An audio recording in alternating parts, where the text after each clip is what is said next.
Police बतावणी करणाऱ्या तिघा जणांना राजारामपुरी पोलिसांनी केली अटक। शिरोळ तालुक्यातील चिदानंद सुतार बांगड्या व कटलरीचे व्यवसाय करतात। हे आपले साहित्य खरेदी करून आपल्या गावी जात असताना उद्धमनगरमध्ये त्यांच्या पाठीमागून ऍक्टिवा मोपेडवरून अनोळखे तिघेजण येऊन त्यांना रस्त्यात थांबून पोलीस असल्याचे सांगून भीती दाखवून सुतार यांच्याकडून 7,000 रुपये रोख रक्कम घेऊन तिथून पळून गेले।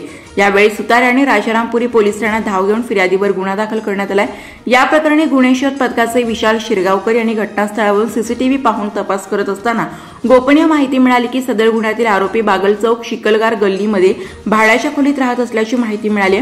आरोपी आयाज युसुफ मुल्लानी, शुभम तानाजी गायकवाड, स्मित संतोष पोवार या सदर 3 आरोपींना ताब्यात घेऊन त्यांच्याकडे अधिक चौकशी केली असता सदरचा गुन्हा आपणच केल्याची कबुली दिली। गुन्ह्यात वापरलेली 1 मोपेड व 2 मोबाईल हँडसेट असा एकूण 74,000 रुपयांचा मुद्देमाल जप्त करण्यात आला।